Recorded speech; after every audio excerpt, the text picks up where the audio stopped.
અવારનવાર તમે દૂધીના મૂઠિયા તો બનાવતા હશો, પરંતુ કોઈ દિવસ લીલા નારિયેળના પણ મૂઠિયા બનાવો. તે પણ ખાવામાં ખૂબ જ સોફ્ટ અને ટેસ્ટી લાગે છે. તે બનાવવા માટે એક મિક્સર જારમાં આદું, મરચાં, લસણ ઉમેરી તેની પેસ્ટ બનાવી લઈશું.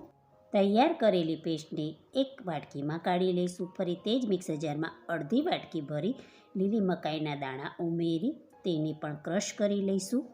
ક્રશ કરેલી મકાઈને એક બાઉલમાં કાઢી લઈશું. તેમાં અડધાથી પોણો કપ જેટલું નારિયેળ છીણી અને ઉમેરી લઈશું.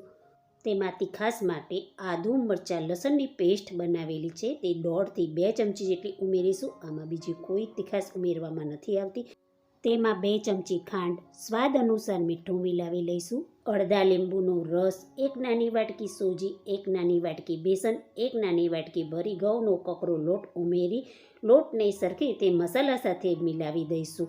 તેમાં થોડા લીલા દાણા ઉમેરી લઈશું. તેને પણ સરખી રીતે મિલાવી 2 ચમચી જેટલું તેલનું મોણ ઉમેરી લઈશું અને હળવા હાથે બધું મિલાવી 2 ચમચી પાણી ઉમેરી લોટને ભેગો કરી લઈશું. લોટ અહીંયા મસળવાનો નથી, માત્ર ભેગો જ કરવાનો છે.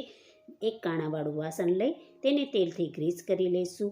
તૈયાર કરેલા લોટમાંથી મૂઠિયા વાળી લઈશું.